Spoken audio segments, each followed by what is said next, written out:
할렐루야. 하나님의 은혜와 평강이 새벽을 깨워 예배하시는 성도님들의 심령과 가정에 충만하기를 소망합니다. 하나님께서는 마음이 합한 다윗을 기름 부어 택하셨습니다. 다윗은 하나님께서 인정할 왕의 제목이었습니다. 그는 교만하지도 않았고 어느 곳에 있든지 하나님의 영광을 위해서 행할 줄 알았습니다. 거대한 골리앗과 대적할 때도, 어린 나이에 지휘관이 되어서 전쟁터를 누비게 될 때에도 하나님의 나라와 하나님의 영광을 위해서 헌신했다라는 것이죠. 그러한 다윗을 이스라엘 백성들도 사랑했습니다. 이것이 문제의 시작이 되지 않았습니까? 사울은 천천히요, 다윗은 만만이라. 사울왕은 백성들의 사랑을 받는 다윗을 향해 무섭게 시기하고 질투하기 시작했습니다. 자신의 자리를 위협할 자로서 끝까지 대적할 자로 여겨버리게 되었다라는 것이죠.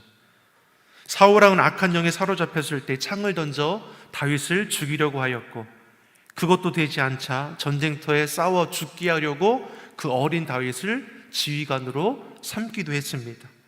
그것도 안 되자 자신의 딸을 주는 조건으로 블레셋과 싸워 그 증거로 100개의 표피를 가져오게 함으로써 지속적으로 다윗을 죽이고자 하는 음모를 꾀했다라는 것이죠.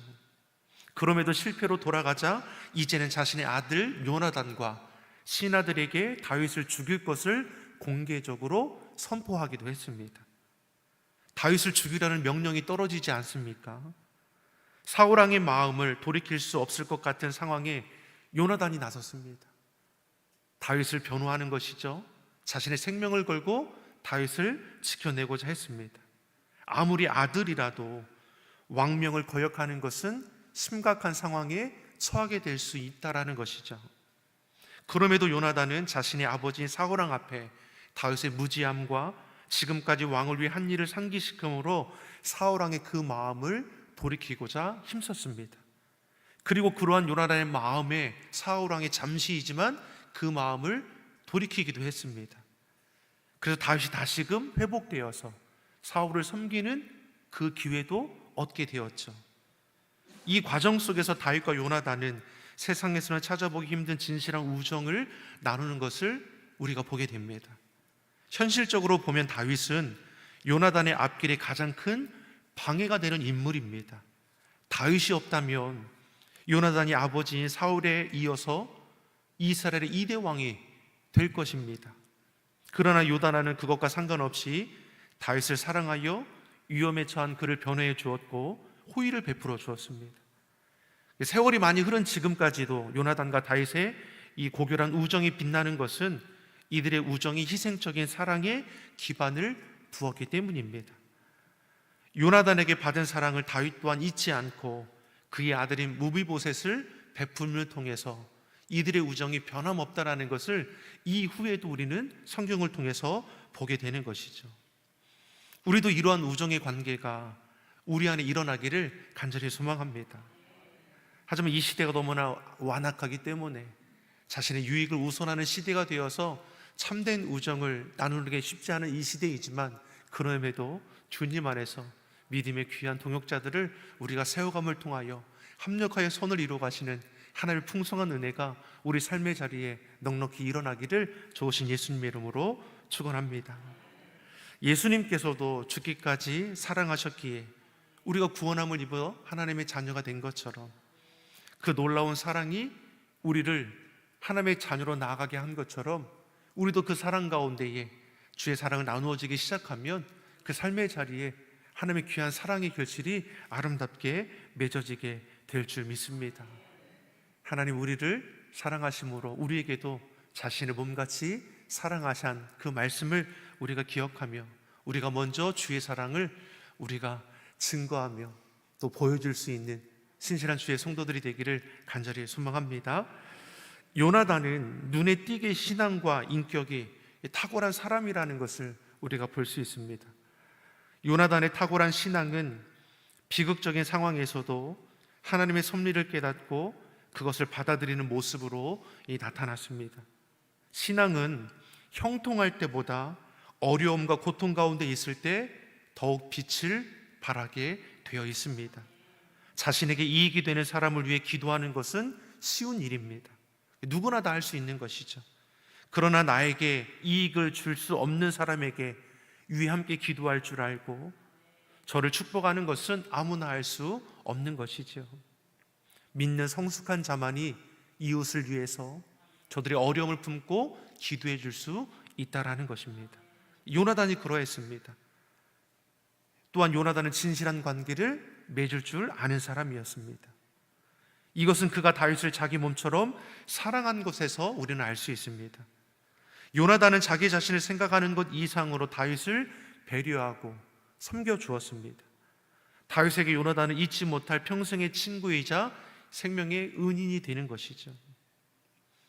우리는 보통 나를 위해 울어줄 친구 한 사람만 있어도 잘 살았다 여기는데, 지금 다윗은 자신을 위해 모든 것을 내어줄 친구 요나단이 있습니다.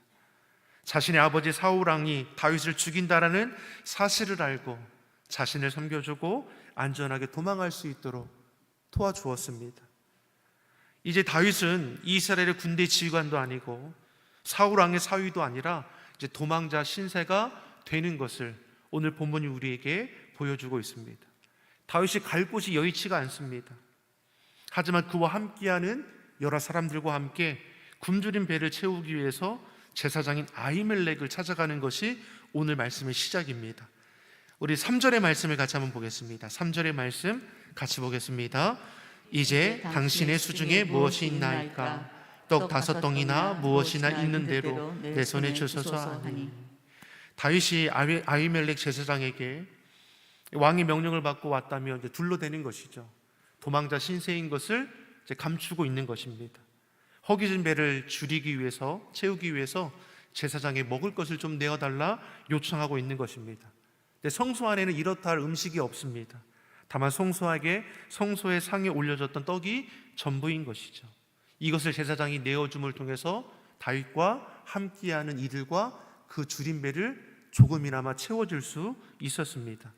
그런 후에 제사장에게 이 다윗이 요구하는 것이 무엇입니까? 창이나 칼이 있는지를 여쭤보는 겁니다. 8절의 말씀입니다. 8절의 말씀 같이 보겠습니다. 다윗이 아히멜렉에게 이르되 여기 당신의 수중에 창이나 칼이 없나이까? 왕의 일이 급함으로 내가 내 칼과 무기를 가지지 못하였나이다 아니라. 지금 다윗은 요나단의 도움으로 가까스로 왕의 손길을 피해서 도망할 수 있었습니다. 급박한 상황이었기 때문에 무엇 하나 챙기고 나오지 못했습니다. 그러니 먹을 양식도, 무엇을 구입할 돈도, 심지어 자기의 몸을 보호할 무기도 아무것도 갖춰진 것이 없습니다. 얼마나 다급했으면 아히멜렉 제사장에게 무기를 요청하고 있는 것입니까? 그러니 9절에 제사장이 이렇게 대답하지 않습니까? 9절의 말씀입니다. 같이 보겠습니다. 제사장이 이르되 내가 엘레 골짜기에서 죽인 블레셋 사람 골리앗의 칼이 보자기에 쌓여 에봇 뒤에 있으니 내가 그것을 가지려거든 가지라. 여기는 그것밖에 다른 것이 없느니라 하는지라. 다윗이 이르되 그 같은 것이 또 없나니 내게 주소서 하니라. 성소 안에 무슨 무기가 있습니까? 하나님을 예배하고 번제를 드리고 화목제를 드리는 그곳에 무슨 무기가 있을 수 있겠습니까? 그런데 제사장이 말하기를 당신이 죽인 블레셋 사람 골리앗의 칼이 이곳에 보관되어 있다라는 것이죠. 이 칼은 다윗이 골리앗과의 전투에서 전리품으로 얻은 것으로 승리케 하신 하나님께 영광을 돌리기 위해서 이 성소에 헌납했던 것이죠. 근데 그런 칼이 다시 다윗의 손에 쥐어지게 되었다라는 것이죠. 사랑하는 성도 여러분, 이해할 수 없는 어려움의 상황을 만날 때가 있습니다. 내 잘못이 아닌데도 상황이 불리하게 돌아가고 그것을 풀려고 할수록 문제는 더 심각해지는 것이죠. 다윗의 잘못으로 문제가 이렇게 일어난 겁니까? 그는 하나님의 영광을 위해 수고하고 헌신한 것밖에 없는 것이죠. 예기치 않은 상황으로 자꾸만 몰아가는 것 같습니다. 하나님의 말씀이 희미해져 가고 마치 하나님은 멀리 계신 것처럼 느껴집니다. 마음속에 여러 가지 인간적인 생각들로 가득 차게 되는 것이죠. 혹 하나님이 나를 버리신 것은 아닌지, 나를 미워하셔서 이렇게 내버려 두는 것은 아닌지, 나에게 화를 내고 계신 것은 아닌지, 자꾸만 허탄한 생각들이 우리를 괴롭게 할 때도 있다라는 것이죠. 물론 죄가 있다면 회개하고 돌이켜야 하지만 꼭 죄의 문제가 아니더라도 인생을 살다 보면 이처럼 억울하고 불의한 일들도 다가오게 되어 있다라는 것입니다. 그럴 때 어떻게 해야 하는 것인가? 하나님의 은혜를 잊어버리지 말아야 하는 것입니다. 하나님이 함께 하셨던 그때, 그 은혜 가운데 우리 삶을 세워갔던 그때를 어려움의 때에도 기억하며 그 은혜를 바라볼 줄 알아야 하는 것이죠. 다윗에게는 골리앗과의 전투의 때가 그때 아니겠습니까? 어려움 가운데 놓아 있는데 자신이 승리를 거뒀던 그 골리앗의 칼을 다시 얻게 되었습니다. 그때를 기억하지 않겠습니까?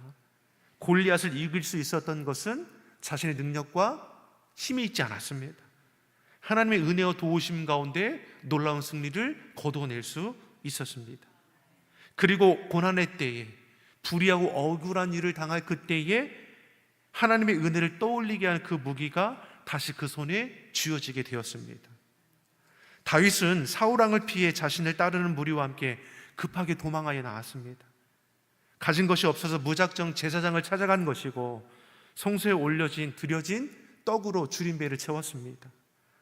제사장에게 칼과 창을 요구하는 엉뚱한 행동도 지금 하고 있는 거 아닙니까? 무엇을 계획하고 제사장을 찾아간 것이 아니라 긴급한 상황에 갈 데가 없어서 그리한 것이죠. 그런데 뜻하지 않는 곳에서 줄임배를 채울 수 있었던 것이고 골리앗의 그 칼을 다시 취할 수 있게 되었다라는 것이죠. 이것이 우연이라고 여길 수 있겠습니까? 골리앗의 칼을 쥐게 되는 다윗이 무엇을 생각하겠습니까? 골리앗의 칼은 단순히 외적의 칼이 아닌 것이죠. 골리앗의 칼은 다윗으로 하여금 소망 가운데 나아갈 수 있는 은혜의 증거입니다. 하나님께서는 여전히 자신과 함께 하시며 지키신다는 확신을 그 칼을 통해서 다시금 얻게 되었다라는 것이죠.